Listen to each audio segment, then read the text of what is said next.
Eu acho que é uma coisa importante, porque para o pessoal de casa entender, você perguntou num determinado momento e eu acho que a gente acabou não respondendo essa pergunta.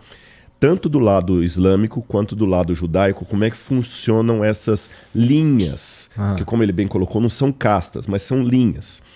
O cristianismo, ele teve várias divisões aqui que seguiram um viés histórico diferente das divisões nessas religiões que nós citamos.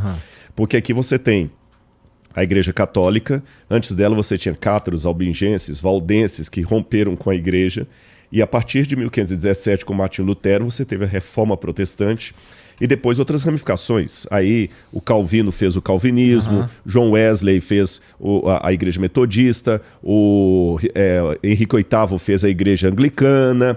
Então houve essas rupturas. Em 1052, se eu não me engano, teve a Igreja Ortodoxa. Então hoje eu falo o seguinte, eu sou cristão adventista, mas tem o outro que é cristão batista, o outro é cristão presbiteriano. São igrejas com CNPJ diferente, pastor diferente, tudo muito diferente. Até a visão de mundo mesmo. Muito diferente. Não houve essas rupturas históricas. Vou começar primeiro do judaísmo, depois eu falo no islamismo. Lá foi um pouco diferente. Você tem as linhas, principalmente rabínicas. Como um rabino interpreta e aquela escola vai e interpreta na época do Talmud. Tanto é que o Talmud é uma multiplicidade. Agora eu que te peço para me corrigir se eu te falando errado aqui. O Talmud ele foi compilado depois ali da Tanakh, né? Ele é uma tradição oral, mas a compilação dele começa no final do primeiro século, vai até 250.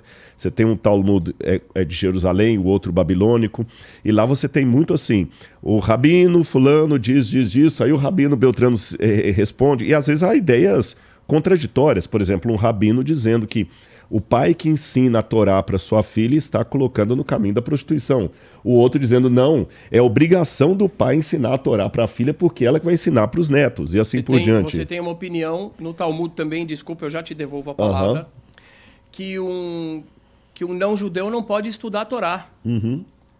Isso está difundido hoje na internet. Eu tive que levantar outra opinião e falar, pois é, mas tem uma outra opinião na mesma frase que diz que, ao contrário, que até um idólatra que estuda a Torá, o idólatra, ele é considerado mais importante do que o sumo sacerdote. Então, isso é muito importante, o que o Rodrigo está trazendo. O Talmud, eles são várias discussões e várias opiniões. Aí muita gente fala assim, mas está escrito tal coisa no Talmud. Eu falo, está escrito, eu acho isso um absurdo. Mas como está escrito lá? Ei, isso é uma opinião. E tem uma outra do lado que é o contrário. Tem até uma piadinha que eles contam, que uma vez um judeu, e ele não vai ficar ofendido não, porque é os próprios judeus que contam essas piadinhas aqui. Não, mas isso aí que só o judeu... Vou contar. O judeu contando é normal, o outro cantando é antissemitismo, né? Mas diz que um judeu, ele caiu numa ilha, e ele ficou nessa ilha mais de 2 meses solitário lá, e vivendo só com água de coco e peixe que ele pescava ali, era só peixe kasher, ele não pescava outro tipo de peixe, ele não comia outras coisas e tudo e tal, e depois o barco salva-vidas achou o judeu sozinho lá na ilha, e ficaram admirados daquele camarada ali, né? E perceberam que ele estava ali firme na religião dele, no Shabat ele não pescava, não fazia nada e tudo, e ele construiu 2 casinhas. E eles perguntaram, o que é isso aqui que você construiu? Ele falou assim, são 2 sinagogas, porque como judeu, todo Shabat eu tenho que ir para a sinagoga, então, nossa, que fé bonita, o sujeito ali sozinho manteve o judaísmo dele, mas por que construir 2 sinagogas? Ele falou, para ter certeza de qual que eu não entro.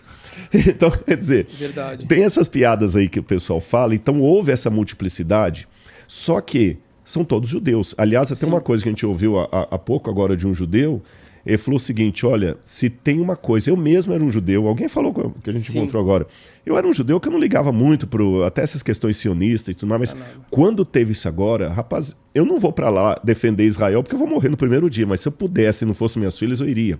Juntou. Então o judeu, ao mesmo tempo que tem essas diferenças, é um povo muito unido.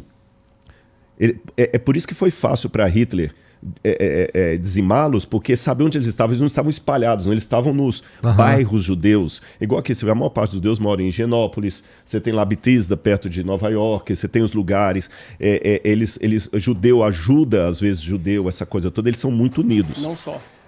Oi? Não só. Não só, né? Também.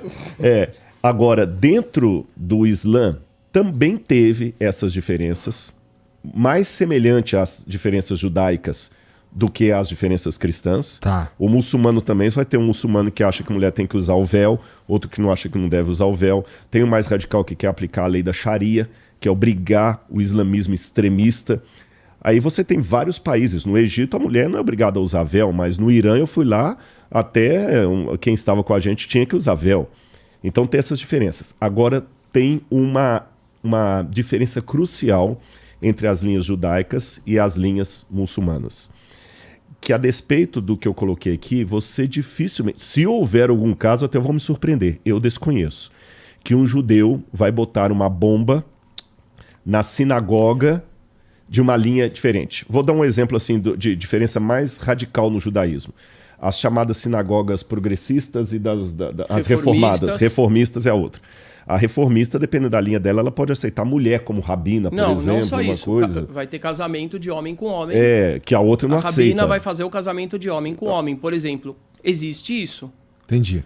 Mas você não vai ver jamais um judeu ultraconservador, né, daquele do paiote, que veste preto e tudo mais.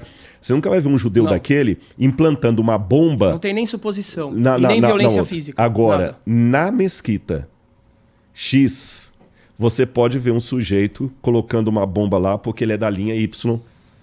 Essa diferença é bom colocar. Não estou aqui querendo criar também uma islamofobia, porque tem muita coisa boa dentro do Islã, tem muitos amigos muçulmanos, mas é bom nesse momento agora colocar que existe essa radicalidade e essas diferenças também, que são culturais. E que não é só contra Israel ou não é só contra os judeus. Por exemplo, você vai ter pessoas que têm o comportamento do Hamas contra outros muçulmanos.